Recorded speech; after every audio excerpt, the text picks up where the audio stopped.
Thank you and welcome to this morning's session. I've got one announcement or two announcements that I've been asked to make to you. Those that have not collected or picked up their group photos, please do so during the course of the morning. You just go and sign up for it at the back. And if you know anybody that was here yesterday, if they're from the same organization with you and they didn't pick up their photo, you could sign it for them or sign for it for them or on their behalf and take it to the office with you. And I've also been advised that the presentations, you are going to get USB as you sign up for the photograph. Most of the presentations are there. If you don't find them there, just go to the Trade Hub website. All the presentations are going to be uploaded thereon. We have Mr. Littleton Tazewell with us this morning. And Lit, he's allowed me to call him Lit. He's the Deputy Mission Director at the USAID Southern Africa office based in Pretoria. Yesterday we had, the DCM here, and then we had Erin. We're getting up the ladder now to the Deputy Mission Director here.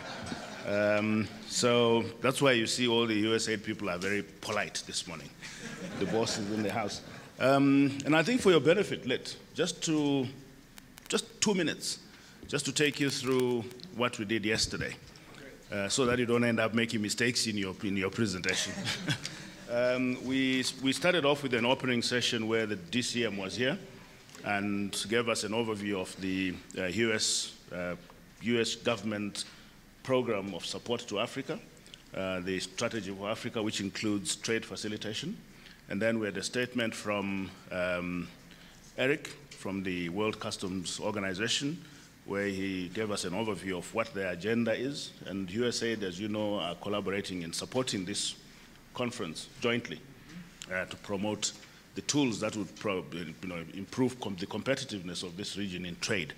After the opening session, we also had the Minister of Trade and Industry from South Africa who gave us welcome remarks and also highlighted the continent's comparative advantage and bemoaned the problems and constraints that are hampering Africa's faster development program. But then he also welcomed South Africa and got us going with the workshop. Then Erin, who's one of your staff members at the mission, gave us an overview of the goals and objectives of the workshop. So that was the opening session, and then we went into 3 sessions, which we covered yesterday. The first one covering the area of the single window concept, and the second session covered the area of connectivity, which is internet web-based connectivity as we move towards a paperless environment, which is a very cumbersome process, as you know, in clearance of at borders and in the offices. And then the third session was focused on customs connectivity. It was customs modernization. Yes, that was what we did yesterday. And today we're going to be dealing with session 4 and 5, coordinated border management, and then the concept of one-stop border posts. And we're hoping that you'll be able to stay with us for us to cover those with you. So I'm not going to give you the details. That was just an overview, just so you know where we've been and where we're headed. Great. And without much further ado, can I ask Lit just to offload what USAID is expecting out of us here. Thank you, sir. Thank you. Thank you very much. And thank everyone here for your attention in a couple of moments. I'm really pleased to be here with our colleagues from the World Customs Union, Eric, as well as government officials from all over the region, and our private sector partners. It's great to be here. Before sharing my thoughts on the Trade Facilitation Conference, I'd like to take just a moment to acknowledge the 9/11 anniversary today. It is September 11th.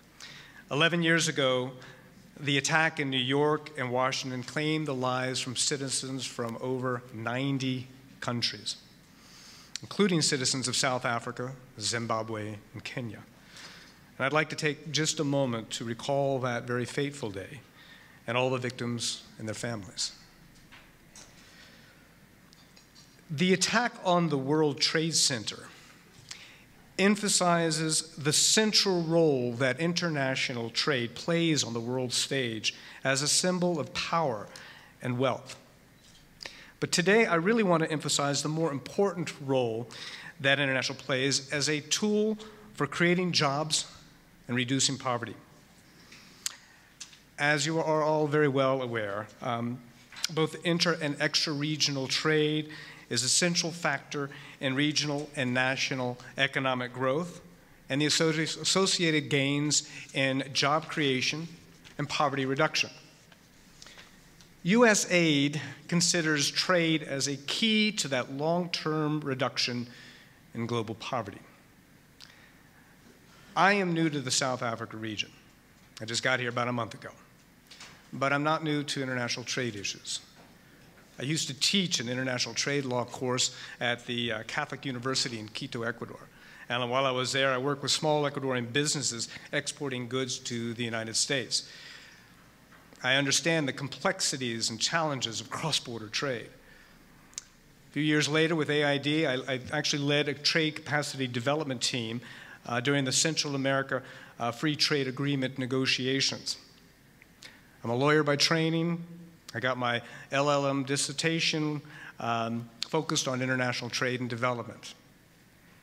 That's my background. When I arrived in Pretoria a month ago to serve as the Deputy Mission Director, the trade promotion, trade facilitation program was particularly interesting to me. And the work of the USAID Trade Hub was particularly important. Last week, I had the opportunity to go over and visit the offices of the Trade Hub in Gaborone. I was very, very impressed with the staff and the resources available to all the countries in the region. In my very short time in South Africa and in the Southern African region, I've learned about the exceptionally high cost of doing business in the region, the high cost of transportation, the numerous non-tariff barriers, and the delays to the transit logistics chain. And I understand that USAID, and together with the World Customs Union, or World Customs Organization, excuse me, have been providing some technical support to the SADC members to support the implementation of the trade facilitation tools that have been discussed yesterday and will be discussed today. The conference is aimed at further sharing those very practical international best practices and programs that are being used with positive results around the globe to increase competitiveness and those all-important rankings in the doing business and trading across border indices. By sharing this information, SADC countries, you, can take deliberate steps to address the relatively low rankings that put the region at a disadvantage when it comes to trade-related investment and the promotion of local products for regional and international trade. In just one example, I understand that the borders operation assessments carried out by the Trade Hub last year at some of the SADC borders found that more than 10 government agencies are resident at the borders, and they all have direct involvement in the clearance of goods. This results in long border clearance times as importers are required to physically deliver all the required documentation to the different offices for clearance. The additional costs associated with these delays means that local products are not going to be as competitive in the international market. The National Single Window is a proven tool that can reduce the border waiting times associated with those multiple clearances. Today, I understand that you're going to talk further about the national windows as well as the customs connectivity tool and the customs modernization programs, those things that were presented yesterday. And I think the side conversations that you can have around the margins of the event are particularly helpful in that regard. These tools have already demonstrated their utility to save time and costs in importing and exporting. But in addition, I understand that you're going to be talking about the coordinated border management, which the Trade Hub is able to provide technical assistance to the SADC members. and that coordinated border management does have an impact on management efficiency through better coordination by border agencies and improved processes for the clearance of goods through the borders. The other component that I understand that you're going to be talking about today is the one-stop border post. And I learned that there's at least the first one-stop border that operates in Chirundu, which is located between Botswana and Namibia. I look forward to hearing a little bit more about that. I'd like to reiterate that the U.S. government is very, very glad to be partnering with the World Customs Organization to host this conference on trade facilitation tools. SADC member states, as they adopt and apply these tools and measures, will improve the region's economic competitiveness. And I believe that that improvement can be dramatic. And that improvement will result in the creation of jobs and increased economic opportunities for all of South African countries. At USAID, we believe that a healthy economy reduces poverty with sustained private sector-led economic growth. Appropriate trade policies and practices will create conditions in Southern Africa for increased foreign investments that promote economic growth, create jobs, and raise living standards. Thank you, and I wish you well for this day, and I look forward to participating with you.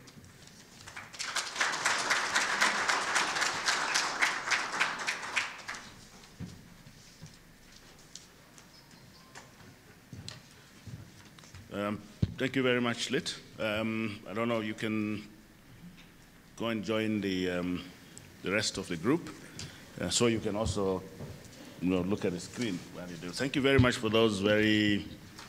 Is there space for you around the corner? All right.